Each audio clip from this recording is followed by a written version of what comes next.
Welcome in, welcome once again to the newest edition of 3 in, 3 out, the most unique Seahawks recap and film study show in the multiverse. I'm your host, Clinton Bonner. I am joined by the one, the only, the great Brandon Schultz. Brandon, we fall to 3-2. We lose a game we should have won once again, 38-35 to the Buccaneers. I'm not happy, but we have a job to do. We got some film review. We'll have some live debate. We'll take some questions, of course, from the flock. And hey man, this is Monday. We got to face this in the face, all right? And and talk about this defense a little bit. But there was a lot of great there too, Brandon. There was some great. It mostly had to do with the offense. And then when I look to the defense, I am going to be very shocked. Well, no, I guess there were some souls that were taken on defense. So will we see some in-taking souls, or souls taking in? How does that phrased? I forget. Soul taking. Yes, that's it. Will we get to see any soul taking from the defense? But it did not matter because as many souls as we could have taken, it wasn't enough because they gave up 38 points. Yeah, they gave up 38 points. So we gotta do the thing. It's okay. We're gonna be looking at this today, and Brandon, I would just phrase this up as it was good and terrible. You know, it's like that boy good and terrible, and there was a lot of that. Some parts of this watch back were really, really fun and exciting, and it's like, oh yeah, I kind of forgot about that because it was so much offense. But it was the same exact thing on the other side. It was like so much of it was like, where were we? Like, why is the middle of the field wide open over and over and over and over again? And, you know, it just seems to be that it turns out when you lose Julian Love or he's not in and Spoon's not in, and then you lose other players as the game goes on, it's not just like you're losing a dude. What showed up for me, Brandon, we'll look at some of the video in just a second too, was it's like you lost the confidence to let other people do their jobs in the space they're supposed to do their jobs. So you overcompensate because maybe you don't trust who else is behind you. And then when that happens, Brandon, all heck is breaking loose and there's just wide openness throughout the entire game. Yeah, there was some of that. There was some of just the over pursuit and whether or not that's, is it starting to get into the head of the defense that this isn't a team that wins at home? And so now they're going out there and trying really hard, like extra hard, because there were some of those moments too where I thought, man, that's not normally a guy who I see over pursuing plays, and yet here's a couple different instances on film where I'm seeing over pursuit, and then it leads to missed tackles, and then it's leading to extended drives, and I can see how. Yeah, is it a case of trying too hard, or is it something else? Yeah. Tough telling there. I think a little bit is just, again, being out of position because of not trusting the backup that's behind you. I think we saw a good bit of that. And of course, they would never say that kind of stuff in front of a microphone. 12 is one at all. But that's on the rewatch, certainly how it looked a little bit. What we got from Spock. Oh, Spock coming in saying those wide open passes took advantage of the defense. That's why we need to work on tight coverages and man-to-man. Part of that, too, is just the pass rush not getting home. And there's so many times, too, where I'm looking at our third down defense. And one of the things that we talked about going into this game is that the right side of the Bucs line is kind of their weaker side.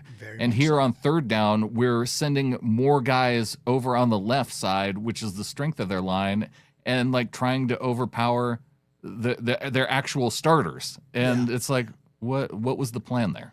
Yeah, that overload, that kind of 3 to 1 side, and then they usually stunt off of that, has worked a lot this season. It's kind of cool. Now you see it and you're like, ooh, we're doing the thing.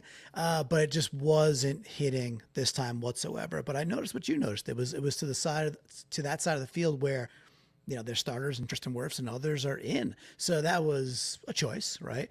Overall, and maybe the reason for it too is you want to get Baker rolling to his right rather than rolling to his left. And maybe there is something to that, but I'd rather just get to Baker.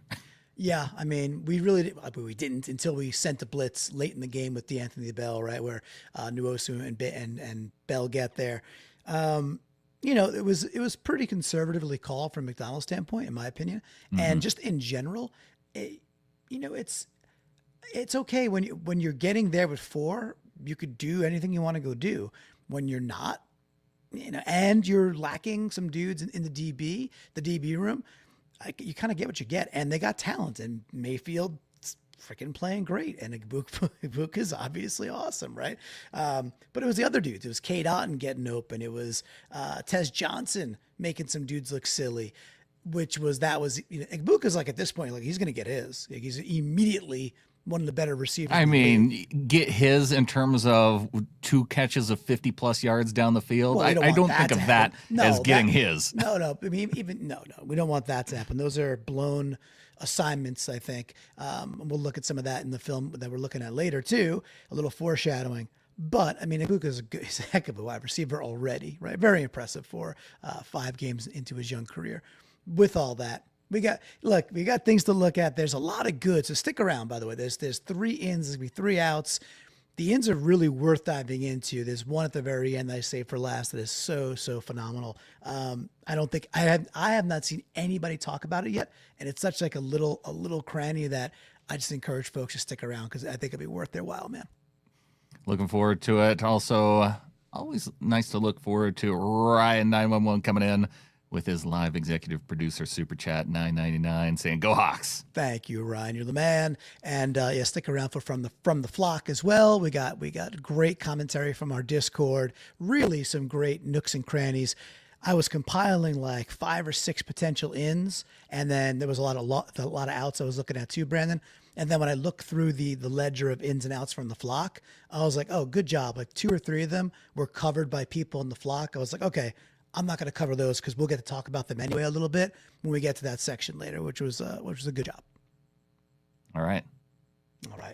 Cool. All right. Well, let's, folks, as always, you got to hit the subscribes, youtube.com/Seahawkers podcast. We're continuing to put out, I think, great, unique shows 4 or 5 times a week, usually 5, 6 times a week at this point during the season. It's good for the Hawkra. Hit the likes, hit the subscribes. It helps a ton. All right, Brandon, we got a job to do. There's, winners get sprinkles. We don't get to start with an in. We lost. Let's hit the whammy. Let's start with an out. Boo. Oh, okay. Boo. Boo. Okay, out one. Here we go. I'm going to call this one Lost in Drake's. So you might know where we're going with this one. Q1, 10:54 to go. 1st and 10, Tampa Bay's on Seattle's 29. Any guesses to who we're going to cover? Oh, this is Drake Thomas. This is easy. If he wasn't out number 1 after watching some of these plays on defense, I was going to be wondering why it wasn't him. Interesting. Good. Well, I'm glad we kind of saw the same thing. So I'll pause it as we get going here, just so we could just set up the play so folks could see. So we're highlighting Drake right there. You got Eamon Warrior, you got EJ, and you got Drake, right? And we're obviously playing tons of zone. The thing that I just want folks to focus on is, like, I think multiple times in this game, whether it was, and this is like, we're highlighting Drake, but whether it was Drake, whether it was Tyrese Knight, whether it was even Ernest Jones going to places, so like, I think he's overcompensating for not having Julian Love behind him, or Ty Okada, just making decisions inside zone where I think it's the wrong decision. I'm not sure. And I'd like to have other people that, watch a lot of film, take a look at this, but I do think they're making some choices. So we're going to watch Drake here. He's going to kind of, tail back and then just kind of stick to the outside. And Cade Otton, this is just one of those plays, Brandon, where Cade Otton just becomes completely wide open. I think this is Drake's. EJ has to drop. He's got some responsibilities to kind of do a drop hook. So I think he's doing what he's got to do, and if we'll play it forward. I just don't understand the breakdowns here. You can see he peels off, and then he's making a choice, right? He's going. Now, from my money, again, it's like, is there a lack of trust in, that's Tariq Woolen to the top of the screen? Is there a bit of a lack of trust with, okay, if Tariq is out there with Rachaad White one-on-one, I got to go help Tariq? Maybe. But when he makes this choice, Cade Otton's, wide open. And maybe it's his fault. I wonder what you're seeing, if I'm seeing it differently or if you see something different. But I just think he's making a guess, and I don't think you should be guessing in that scenario. I don't know if it's a lack of trust. It looks like he is unsure of where his second assignment in the zone is supposed to be. Because obviously he he knows initially, like, okay, I have this guy. Oh, he's running past me. Now he's not mine. Right. And then he moves to the sideline, which is him just making the wrong choice. And because I think he's supposed to come up and take the underneath defender where Woolen is staying in the right spot in his zone. Yeah, and so I think it's just Drake making the wrong choice. And we see it can show up consistently in other spots too, where he's a little bit slow to make the right choice. And whether it's a situation of just not having enough playing time or, maybe, I mean, that's the most generous thing I think I can say is that he just hasn't had enough playing time to be able to know after that first choice where the next choice would be. I mean, I think you're nailing it. Again, you watch EJ and he's the middle linebacker here, and he's got to just spot drop. He's got to carry some dudes. So he's got to get depth, right? And then once he realizes I think it's okay. It's not. He's got enough depth there. He can kind of look back towards it. And he could look at Thomas and be like, okay, dude, like K-Don's your guy, I think. So again, if there's others out there that break down film differently, love to get opinion on that.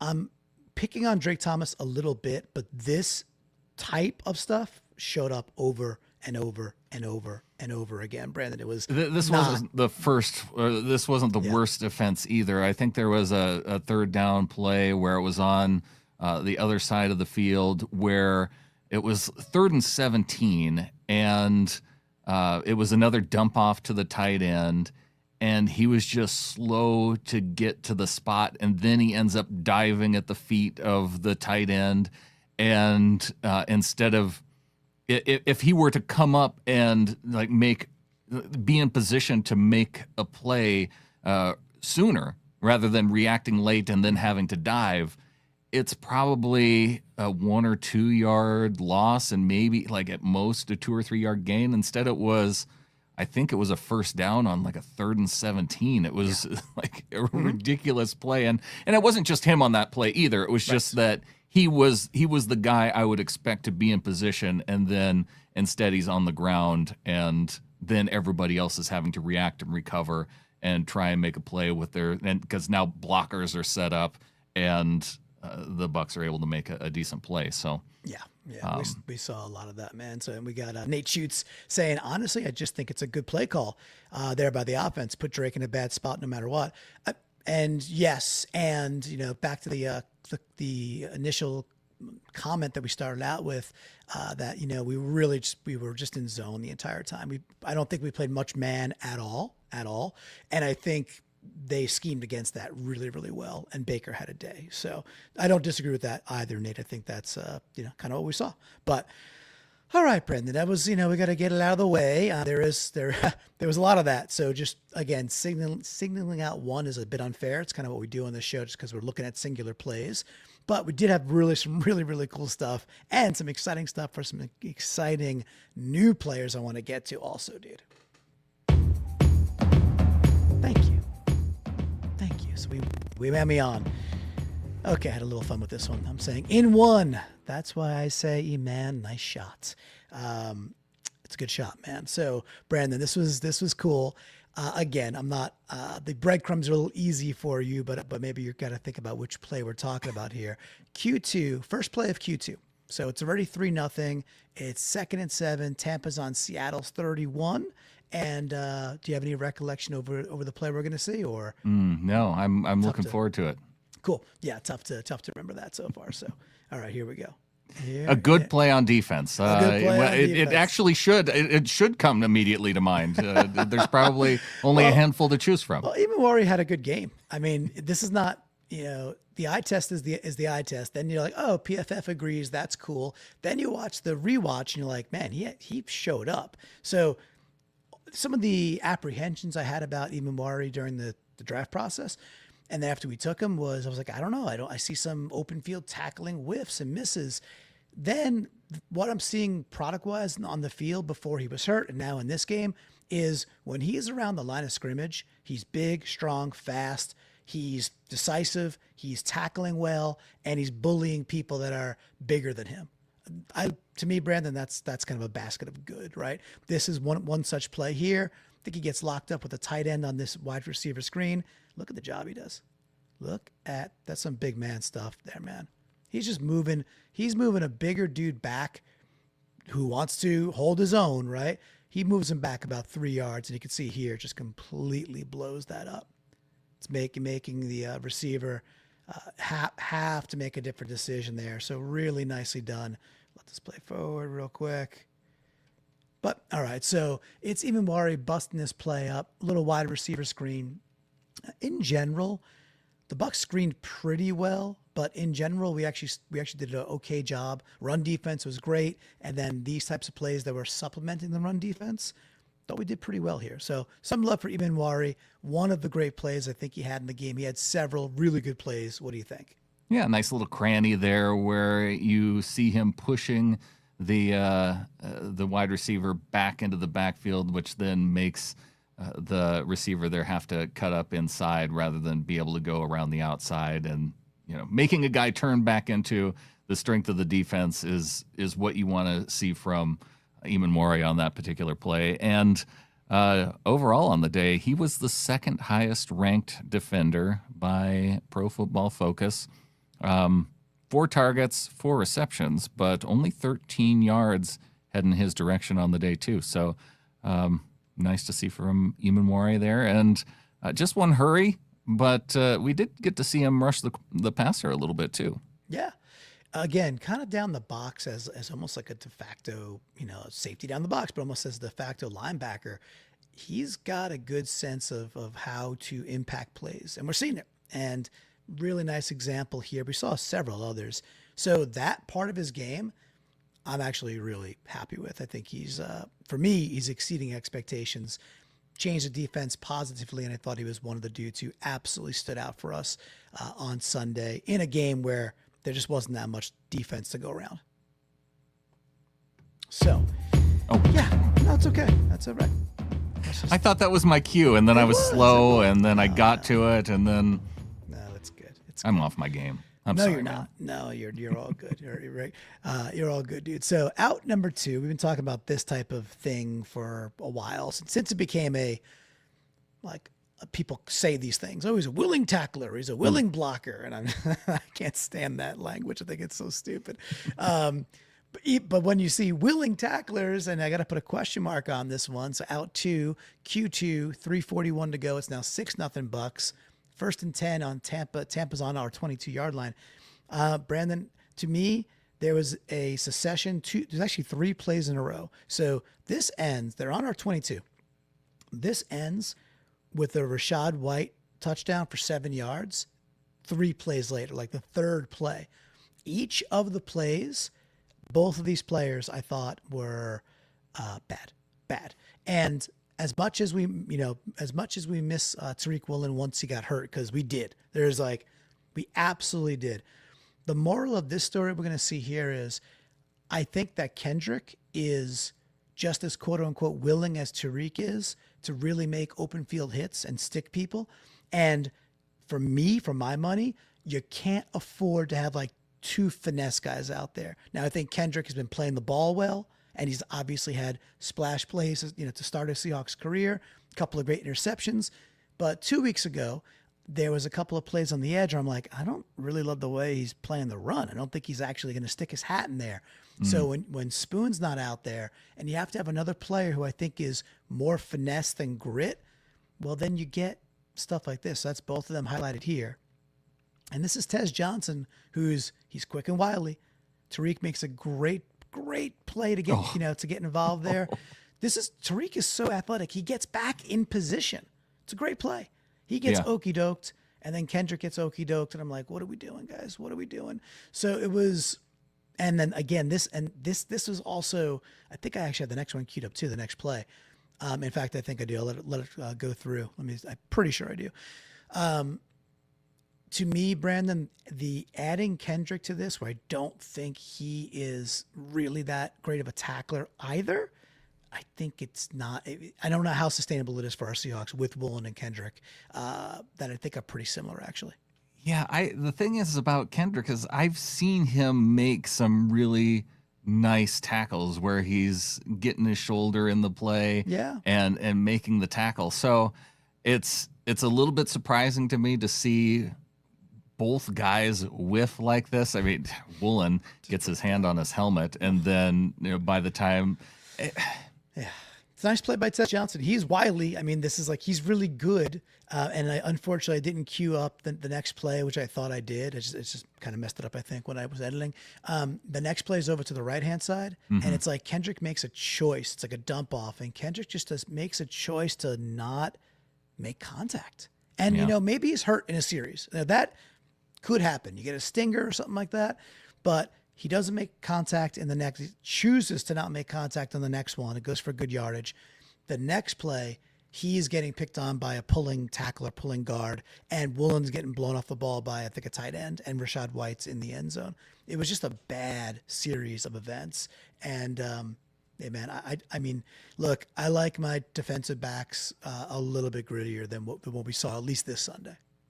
As excited as I was to see more Kendrick, this was probably one of his worst performances of the season. Even looking at the PFF grades, Kendrick was the third worst defender, and he did that was his only missed tackle technically on the books, but that was one missed tackle in 3 opportunities, which gives him the highest missed tackle percentage on the team. But Woolen wasn't that far behind him. Yeah. And here they are. It was them whiffing and their one missed tackle on the same exact play.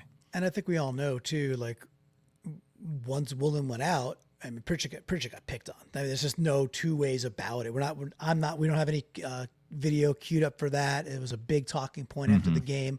But the moment Woolen's out of the game, Pritchett is absolutely picked on the rest of the match, right? So it's one of those, damned if you do, damned if you don't. Pritchett was the only defender with a perfect quarterback rating throwing his direction. Yikes. Okay, well, we do have better stuff to get to. Let's hit an in because it's going to be fun. All right, we're going to ring that bell. We are going to ring that bell. We're looking at Q3, 412. Seattle's on. We're on a 35-yard line because we're kicking the ball off. Because we are kicking the ball off, Brandon. Look, our special teams was good again. Sans Myers missing. So unfortunate. You have to have it. Changed the game a lot. Now I realize we come back and we're up by 7 late. We could have won with some better defense. Still, we were down 13-0, and we did not need to be.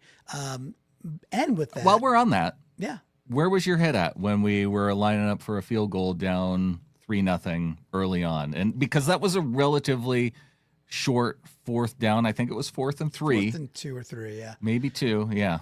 I was fine. with. I'm football games are long, and I was fine with a 40-something yarder to just tie it up. I was okay with it. I didn't think I thought there's other times for it, and we went for it later in the game on 4th down and converted.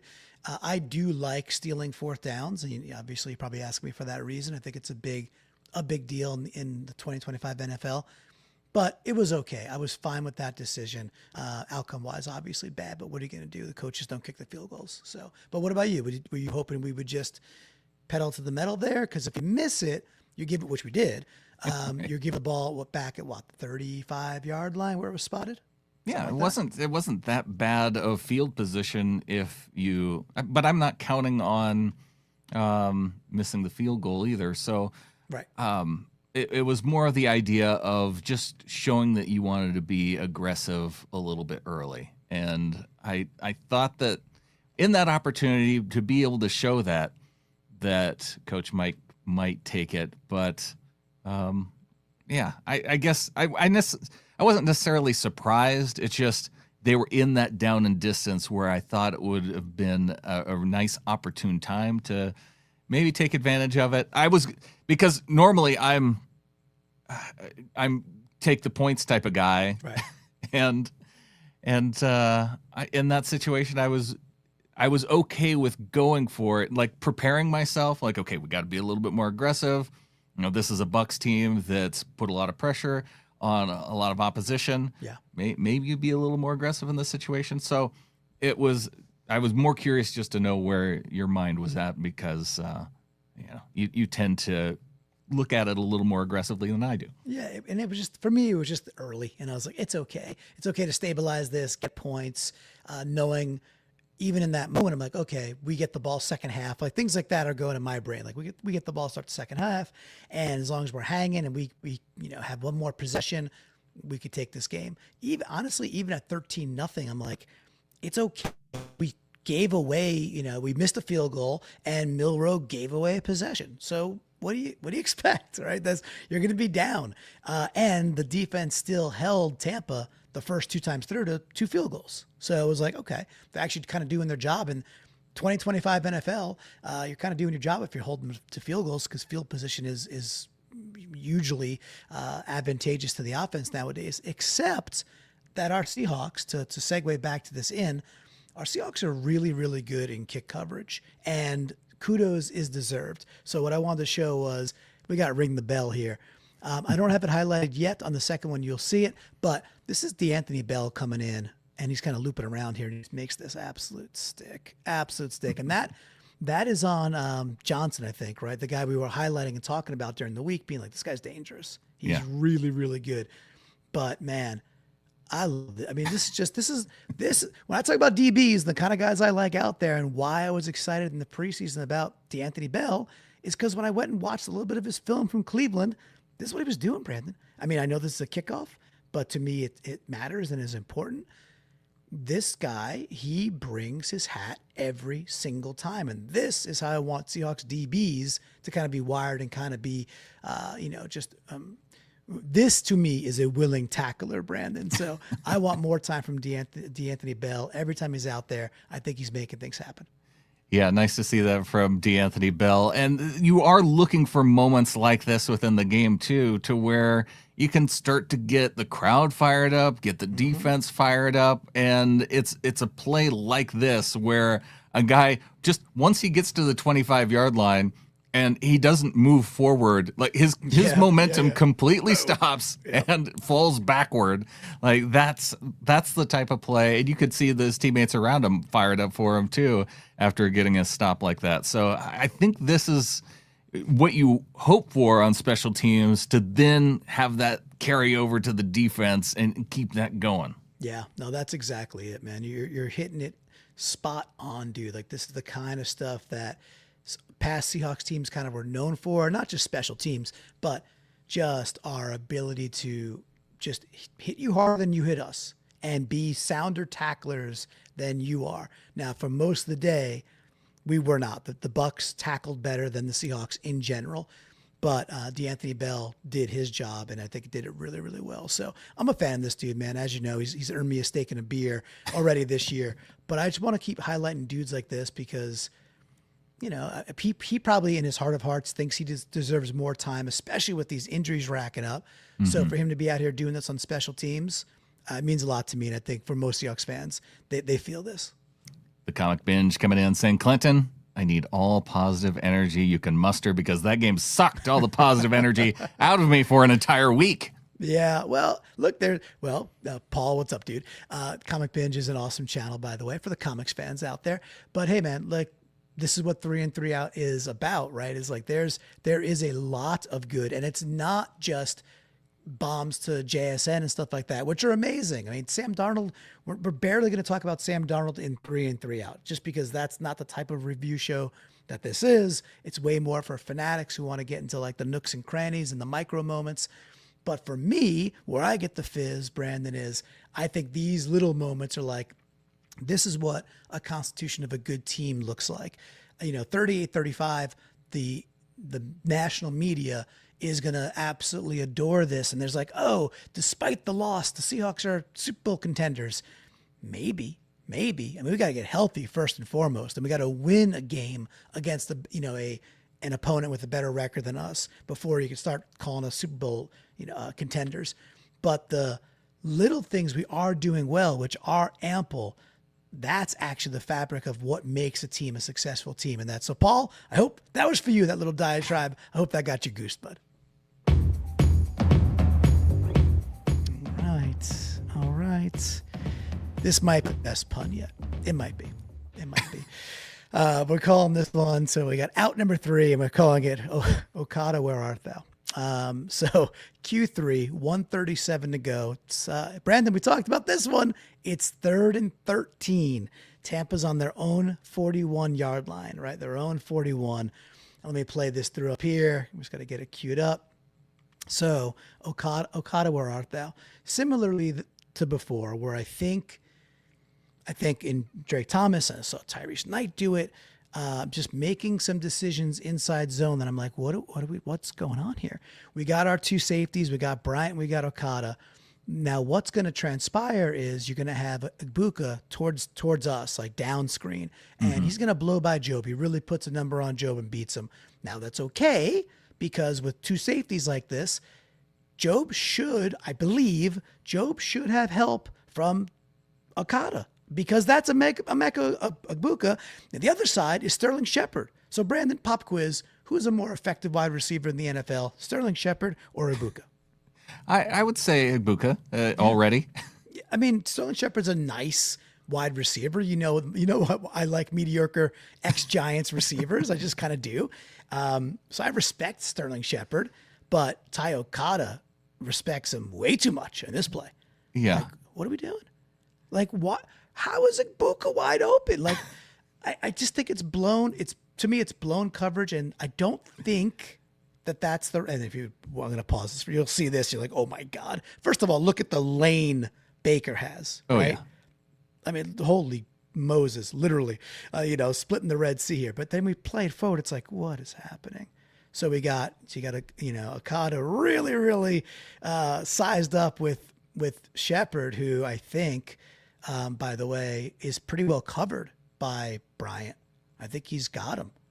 And Ibuka is wide open for what is one of many daggers in this game, Brandon.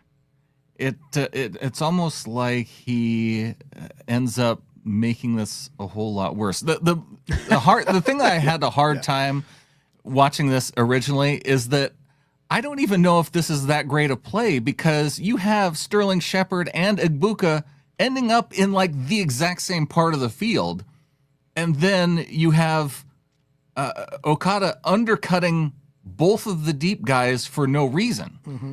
And yeah, it was very confusing to me as to why Okada made the choice initially, and then runs himself into Shepard to then take himself out and put himself on the ground.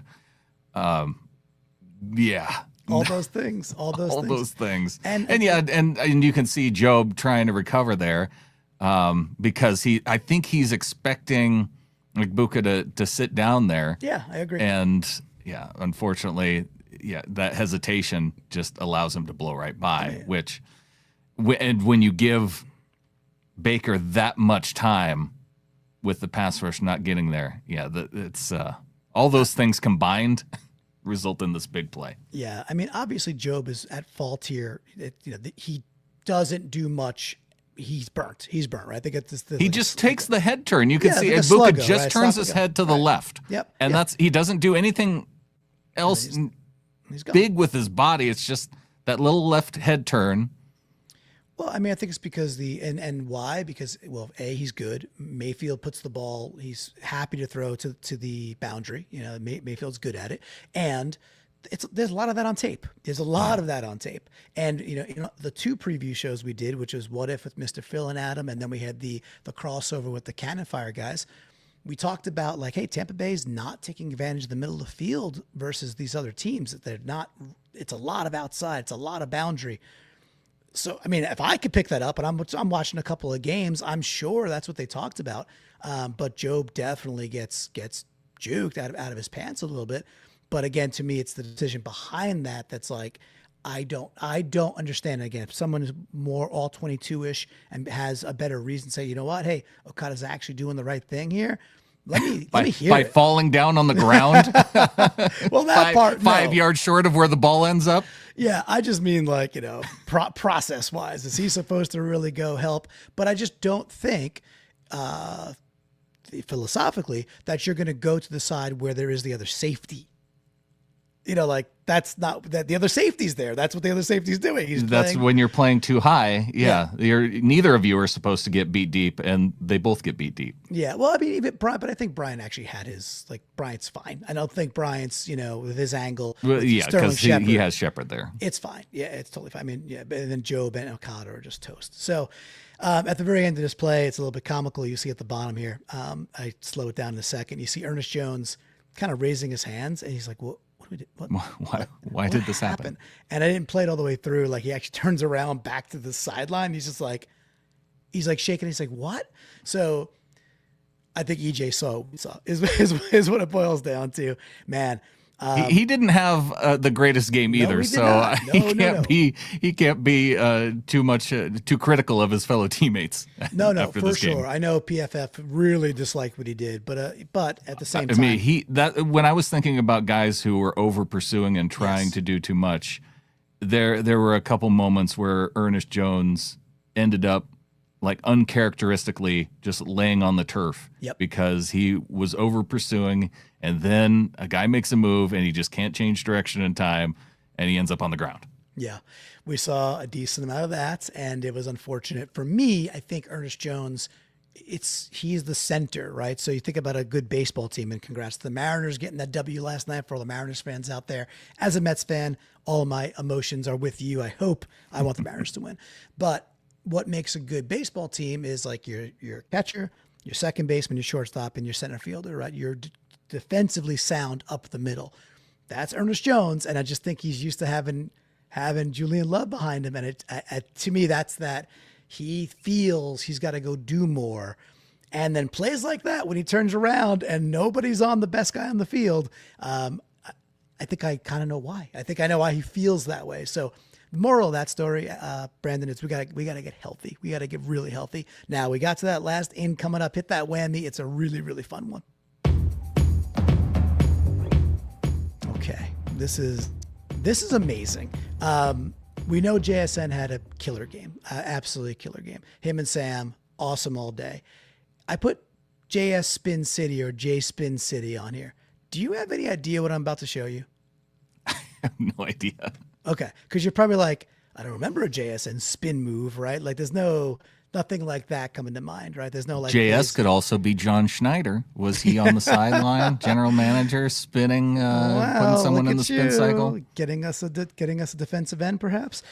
Which is a lot of people are talking about that topic now. It's like maybe. Yeah, I would just like our other dudes to get home a bit more too, for sure. No, so if you don't know this, it's something really, really, really special. So the first few angles, you're not going to really see it because it's too far away, but then we have a good zoom in. So just to set the stage, it's $11.49 to go. Now it's $28-21. This is one of those 3rd and 5, gotta have it. We're at Tampa Bay's 32-yard line, and this is just like, hey, this is Sam going to his best player, to JSN, right? Hitting him on whatever that is, like a 10-yard out. Fine, that's a pretty terrible angle. Can't see it. All good. A little bit better, and then we're gonna get the money shot in a second. So he does that little bobble, right? I remember seeing that at the sideline. He's got that little bobble. Okay. What I think people didn't see, and I'm delighted to at least share with you, is we'll slow it down and look at the other angle from the game footage. Look at what he does with this ball, and then we'll look at it twice. He literally spins the ball back to himself. He does this little, and this is totally on purpose, 100%. And I slow it down for one more time too. That little twist back to himself, he's doing that with full knowledge of what he's trying to do. He's just trying to toss it back to himself so he has like the best possible grip on the ball. Like a quarterback would do that in the pocket. That is not an accident. It's insane. And when I went back and watched this, I was like, did he really do that? And you tell me what your eyes see. Does he flip it into his helmet to headbutt it back into his hands on purpose too? Maybe. I mean, whatever he's doing, it worked. But to me, it feels like that motion right there, he flipped it. I think he's flipping it with the idea of just getting it further away from the defender. Just getting a little distance that he can, because the defender's trying to bat at it. I think that he just doesn't get a good grip on it, and he's trying to readjust. But don't you dare poo-poo this in. This is not by accident. It's an incredible catch. I don't know if we need to make it any more of what it is than it isn't. But I think this is S tier. I'd love to hear comments on this. As it's because it's starting to get farther away from him, and so yes, as it's right here, the ball is going in the opposite direction. He's trying to flip it back because he doesn't get a good grip on it with his fingers right there. Right. So, he okay. I mean, you just wouldn't normally see that kind of motion, right? It's like to me, it is done with, I think he's doing this on purpose. And I think it's insane. I think one of the coolest little nuances inside a catch that I think I've ever seen. I really think if JSN is asked about that, like, hey, did you purposely spin the ball back towards yourself? I think his answer is just going to be like a little smile, like a little wry smile. I really think he did this on purpose, and that's sick, dude. Sick. the footwork too, because not only does he just get 2 feet down, you only has 2 feet, but to be able to get there was no question about whether or not his feet were in bounds on this by the time he had possession, which to make that adjustment and have control of his feet and along the sidelines with the defender swatting at it, it was a pretty incredible catch. Yeah, this is JSN being absolutely special. And again, on 3 and 3 out, we're not typically, we covered JSN last week a bit. Like he was one of the ins for something, just again, something small like this that I'm like, oh my gosh, I don't think other players do this. And there was other plays, of course, that JSN did really mature wide receiver things within the game. Any other one standing out to you besides the greatest play of all time? Well, I mean, the deep catch, too, again, on deep throws, his ability to position his body with a defender on him. And then also, because that was the one I think that Winfield was coming over, and he moves up, and so with an arm in his face, able to make that catch. That was just an impressive downfield catch, too. Yeah, that was super. Yeah, his positioning, and because he's not the biggest dude, right? He's not the strongest guy. We talked about this a little bit, that he's kind of a best of all worlds in the sense that he could do the Lockett things that Lockett did very, very well to get late separation, with even maybe flashing later hands, and still has some of the Doug Baldwin in him. Maybe not quite the release off the line, because Baldwin is, just his feet at the catch point. Yes. It's so good point. If you just watch how he moves his feet at the catch point to position himself, and then you can see his feet there. It's that's something, and maybe I just look for it more with JSN, but to me that's what ends up standing out. Yeah, it is absolutely sick footwork. And you're right, it's late feet work, like the footwork.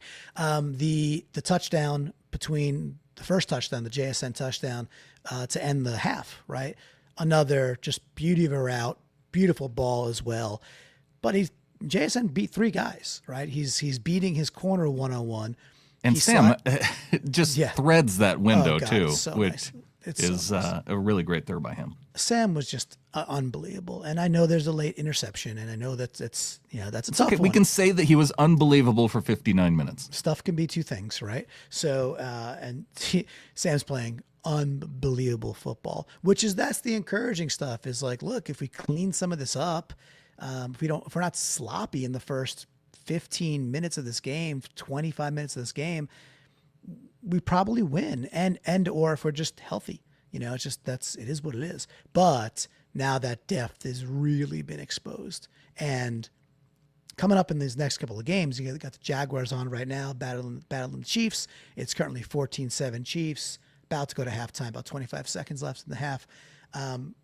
Jaguars are pretty good, and Houston is now coming along. Houston's defense is good, and now their offense is waking up. You can't convince me that the Jaguars are good just because they beat a Niners team that stinks. I could Sure. They're 3-1, and the Niners could kick rocks forever, but they did. The Niners have one loss, and it's to the Jaguars, so that's good. Don't convince me. I can't be convinced. I think they're good because I think they can run the ball, and I think they have a. ETN's looking pretty good this year. They could, and their line's pretty good. They could run the ball. And if you can run the ball in football, well, you could do some things. But either way, I'd like to see the Chiefs kind of put some stuff on film for us and that we could dissect. All right, those are our ins, those are our outs. Look, there's no MVC, there's no Brandon. Winners get sprinkles. We didn't win, Brandon. That's the way the cookie crumbles. So, but we do have one thing that we do get to have. Yes. We still have our From the Flock. Absolutely. So, Brandon, why don't you tell the good folks out there that are watching live or watching on the replay, if they want to get into the flock and get their ins and outs read during shows like this and other shows we do throughout the week, what should they be doing? You know what? If you are feeling down, like you feel like you're having a down week, you can make yourself feel good by going to getintheflock.com. You support the show. You're like, I like this show. I want more of it. I want to be featured on this show. So you go to getintheflock.com, you get in the Discord, then you put your ins and your outs there. And even if it is an out that you feel really strongly about, you're like, there, now I feel better because I got my out there. The world knows it. They know how frustrated I am. And now I'm releasing that bad energy into the world. And now I can feel better. It's like a little punching bag, a little screaming room for those out there. It's a lot of fun. And I think it starts at $3 a month, people, to get into the Discord. And of course, if you have more and you want to do value for value, of course, we love it. So thank you. Getintheflock.com. And as we said, now we get to our From the Flock section, which is a lot of fun. So Brandon, why don't you take the first one? Of course, Car was in at the top of it. You want to take it away? Out, worst fumble luck ever. Yeah. You want to have good fumble luck, not bad fumble luck. Carly, yes, that was bad fumble luck. Bad fumble luck, bad fumble call. I need to take a little ownership, right? So during the draft process and then after we took Milroe, I was like, this is Taysom Hill. This is what we got to do with him. It'll help us be more dynamic, et cetera, et cetera. I don't think I'm fully wrong. It's the deployment that I'm most mad about. Kubiak is doing great, except for these packages are wildly inappropriate. It's like not safe for work type stuff. It's like, what are you doing, dude? Like, why is he on the field in the middle of a drive? And still I really would have liked to run the ball a little more this game because Kenneth Walker was really, really good. I thought we had opportunities to run the ball more and rely on Sam a little less this game. So, but Car, worst fumble luck ever. You want to keep going? 12th man records out. The Bison boys getting drive killing penalties. Yeah, Sundell had a rough game. We had some rough moments from Gray Zabel in this game. So not a great day overall for the Bison boys. Real quick on that. I saw not Sundell, Zabel's PFF grades, and I obviously graded out very, very poorly. Mm-hmm. I don't know. The eye test wasn't that bad to me. I was like, okay, there was a few times he's getting maybe blown off. But honestly, even on some of the one-on-ones, I just did not think he was deserving of the grades he got. And pass protection was okay. I mean, Sam got out of some trouble, but other times Sam had the time he needed. And when you look at like K9's, I mean, Sharps was fine running the football, and K9 was really good running the football. So I just didn't understand some of those grades, Brandon. Well, while we're here, why don't we go ahead and look at pass blocking and see who were the big pressure, where the pressure came from the most. Anthony Bradford, the most with pressures given up for Charbonnet with 2, Cross with 2, Lucas with 1. So it wasn't due to pressures. If it wasn't due to pressures, maybe it was due to penalties. So he just had the one penalty. Had a hold, yeah, okay. Yeah. And Sundell had the downfield, play where he's got to just be a little more patient. So with that, I'd have to go in and look at the individual plays because pass blocking, you got a 52 grade, which is slightly, below average. Yeah. If you think 60 is average, and compare Zabel's 52 with Sundell's 59 compared to Anthony Bradford's 0. So. Got a zero pass blocking grade for Anthony Bradford. That's interesting because again, tape wise, I didn't. There were some times again where Bradford's I'm seeing his back of his name. I'm like, oh God, he's turned the wrong way. I'm seeing his face. I'm like, no, don't face this way. There was a few times like that, but I actually didn't think he was very bad either. There was a couple times where I thought he was just downright good. And I thought I think Bradford it comes down to block- his run blocking, because they're I on thought some his of those run blocking was outside better. runs. I don't know. I thought he was okay. So I mean, look, we got 8 yards per carry with K9, right? 8.6 or something like that. So couldn't be that bad. So anyway, all right. Well, we got lots of ins and outs to get through. I'll take Car. It says out. Apparently, missing 3 starters on defense matters when you play good teams, and we did see that for sure. And then, by the way, if you see all these outs early from the flock, you could about 13-0 feels about right. And we got Leo saying out, missed tackles, poor tackling.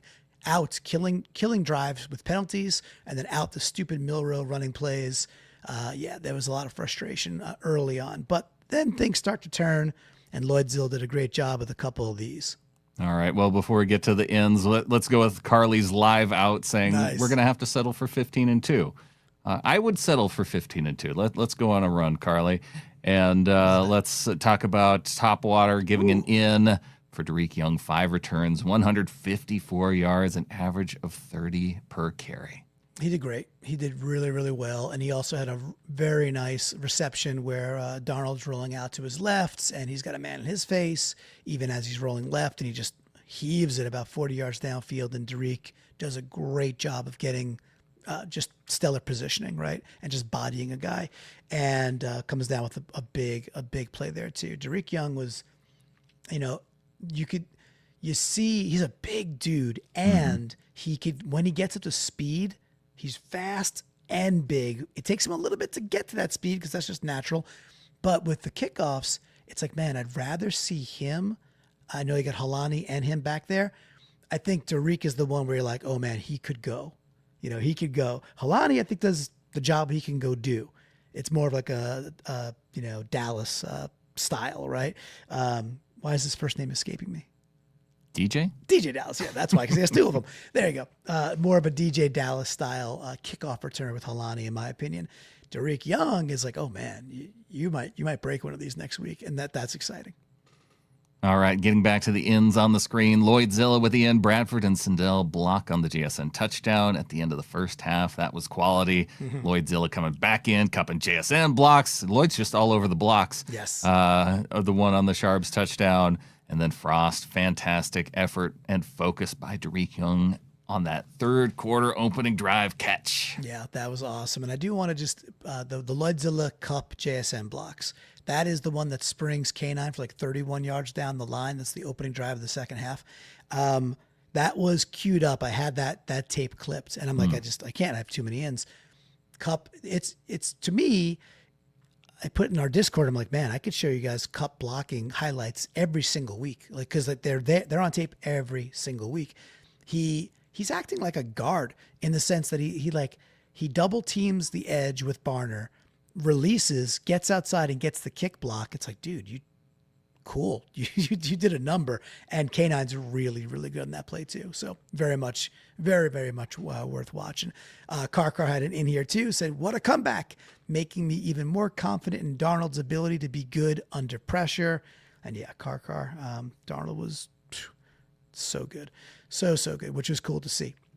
All right, we keep on marching. We got KC Hawk. He says, Barner getting a couple of extra yards on all of his catches. Brandon, we haven't talked AJ Barner yet. He's my favorite offensive player on this team. Julian Love being my favorite overall player. What do you think AJ Barner's ceiling is at this point?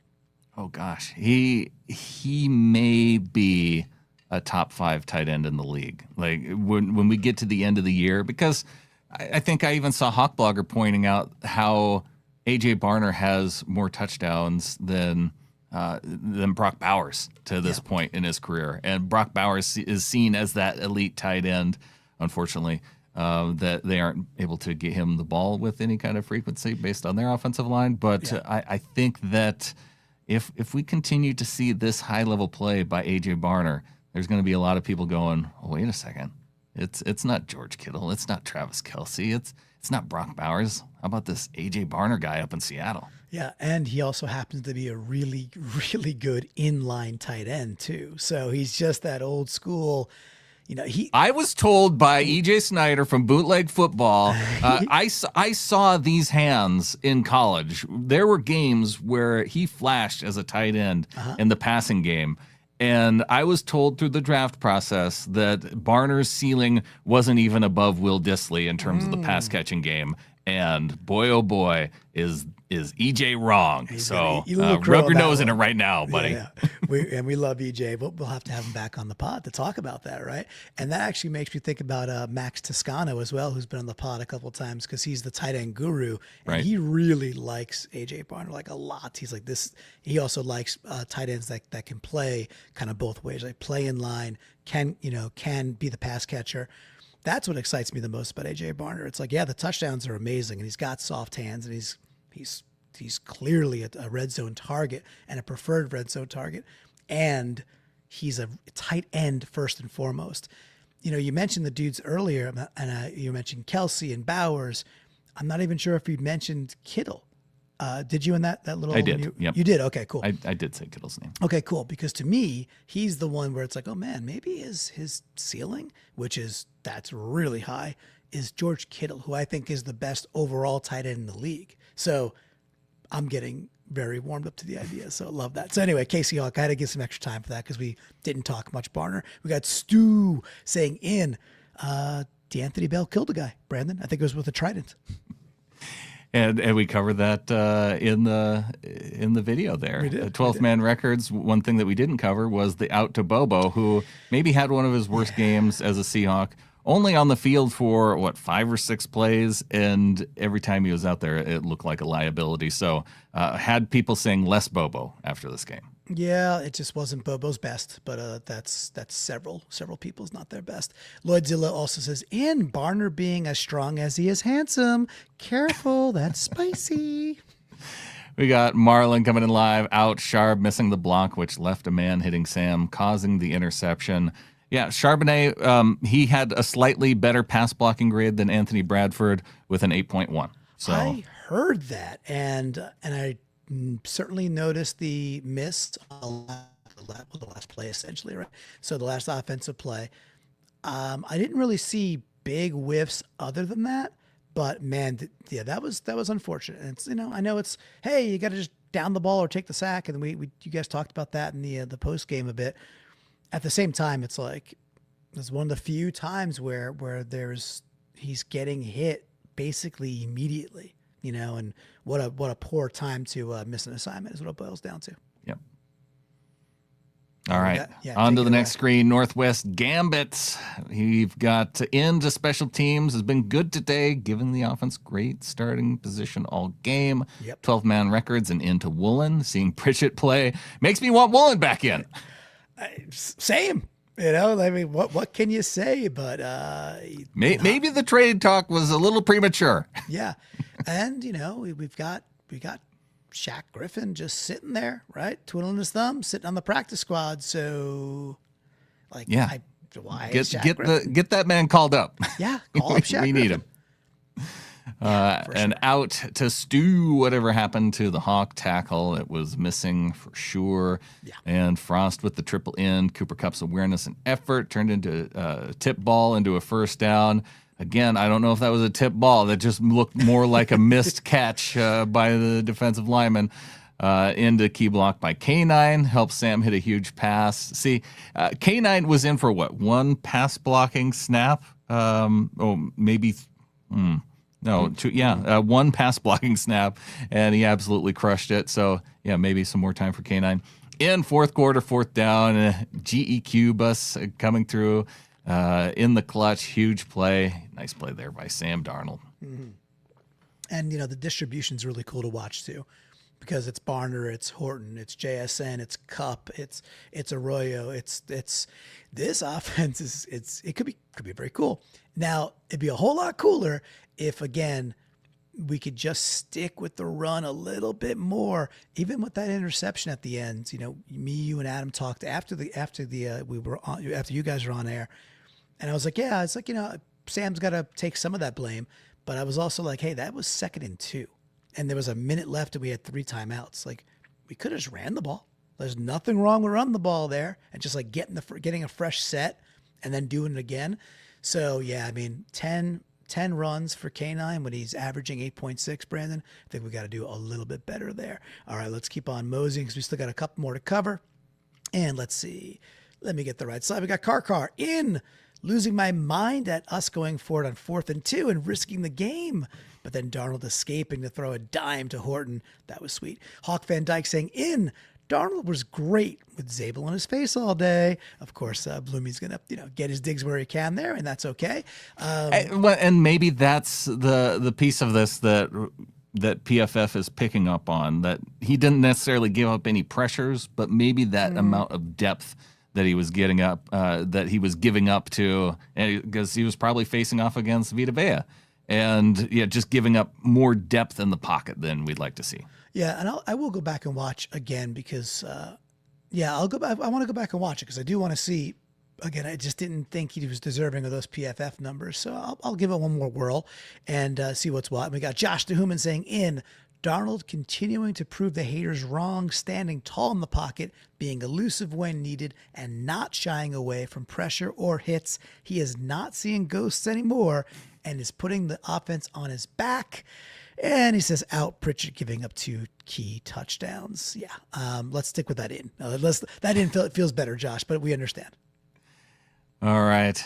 Moving along to some more ins and outs. It's an out from Bunny. Perna cursed us with the curse wheel this week. Dude. Yeah, we need to boycott that program and the curse wheel. Let's just boycott the curse wheel in particular. Not that. We don't recognize the curse wheel. No. Doc Hawk with the out. Home field advantage still. Lack of pressure on Bakett and Pritchard getting the out. And into Darnold, Barner, and K9. Bunny with the out. The Seahawks hurt my feeling. He only has zero feeling left. I do like that it was singular. I thought that was fun. Amy, Design Pete's Beach House in. I only watched the second half. Well, how did that? Is that good or bad? That was an in. So you ended up having to watch the loss. But Hawk Van Dyke with the in. At least the Cardinals blew it late. Yeah, and of course he gives it out to himself for his ignominious end to the schedule streak. Yeah. He had been right all across the board. I think that's why Bloomy was as emotional as he was this week, is that he really wanted to keep that streak going with his scheduling prediction, and after that was dashed, I can understand it. You want to keep a streak going. I wanted his streak to keep going. That was a good streak. It was a good streak. The win would have been cool. We got KDO. These are our last ones here. KDO with the out, 2:52 left in the second quarter. Kendrick's feet turning to lead. Oh, lead. That's lead. Okay, that makes more sense. Doesn't even try to tackle. KDO, hope you're watching, dude. We talked about this earlier. We had some issues there, man. I agree. He says, Horton bringing back an actual touchdown dance. Couldn't watch live. Finally catching up. Brandon, I didn't see a touchdown dance. I saw JSN do a little wiggle when he did his thing. What did Horton do? Did you see? Oh, Horton was in the back of the end zone, and I feel like he kind of pointed at JSN. It seemed like a little choreographed, a little something that a celebration, and maybe not a dance, but a choreographed celebration. Was like a flash mob? Is that what happened? So maybe that'd be fun if they organized an entire flash mob while at home. We might win a game at home. We have seen that in the past. Now it hasn't been anybody outside of the team, but see, that would be incredibly impressive if you flash mobbed with other people down on the field at the same time. That'd be nice. Like photographers, they start getting up and getting into the dance as well. Well, I mean, let's play this forward. The photographers are clearly Beast Mode and Randy Johnson, right? So, and Ken Griffey does that thing too. And probably Ichiro, because he probably likes photographs too. So those are the 4 photographers, and they flash mob a dance and choreograph that. I think there's something here, Brandon. I think we should maybe strike a letter or something. I'm not sure. I'm not sure how we get that done, but yeah. Well, we know that Adam's wife Brittany, she can choreograph some flash mobs, so we have some in-house experience at making that happen. Let's just put her in charge of it. And you and Adam went to school for photojournalism, right? So we can be out there taking pictures too. Yeah, I mean we have enough people. That we have the will. We have the people. Now we just need to execute. Now we need to execute it. Yeah. And we got Sheena Nickens saying out. Milrow package plays. Kubiak's choices on when to use him are highly sus. I expect those shenanigans on short yardage situations, not 1st and 10 with the GEQ bus in a rhythm, which, yeah, terrible timing. I love AJ Barner. Me too, Sheena. And then we're going to end with Josh Tehuman because this is a great way to end. He says, in the 99-yard drive, ball pinned at the 1-yard line. Sam says, frankly, Scarlett, I don't give a damn. 99 yards later, it's a touchdown drive for our Seahawks. The offense, what can you say, Brandon? The offense looked every bit the best it's looked so far, and Sam was phenomenal. What can you take away from this? Do you think, is it sustainable, or is this a one-game shootout? Let me ask you that. With the offense, I think it's sustainable. I hope that they don't have to sustain it and they can get more support from the defense, though. Right. That's probably a perfect way to answer that. It's like, I don't want it to be sustainable. Like, it's cool if it is. Again, we put the poll out earlier in the week about how many attempts we thought Sam would get. And it was like under 24, 24 to 29, or over 30. And Vegas had the line exactly at 30.5 as his pass attempts. Most flockers, it was like 76%, and there was like almost 600 votes. So 3/4 were saying, hey, probably between 24 and 29. It's like, no, he threw the ball 34 times. And yes, he was 28 of 34, and we're not blaming Sam at all.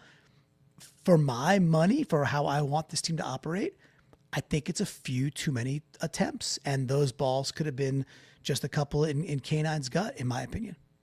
I think you're right, because as much as we're celebrating a really good Sam Darnold game, there's a couple of those passes that if they go the other direction, it feels very different. And, I feel like it's nitpicky to say, well, it could have gone that way, but, he almost threw it into a defender's hands, right on the 1-yard line. And the deep pass, if Antoine Winfield gets his head turned around, then maybe he is stepping in front of JSN for the football instead of JSN making a really nice catch. Like, there's a couple of those moments that, you look back and you say, wow, those throws really worked out, but it was really close. Yeah, and there was an interception that came back. Right on something that was a little ticky tacky, of the one that I think pops off of Cup's shoulders, right? So it's just how what do you want your team to be like? How do you want what do you want to be known for? It goes back to that a little bit. It's funny, we've kind of seen it in the same result come at us in different ways, where it's like, I think we got a little bit away from who we intend to be. And it happened in the Niners game, and that ends with a late turnover. And I do not blame Sam for that at all. That was, unfortunately, Lucas got walked back by Bosa.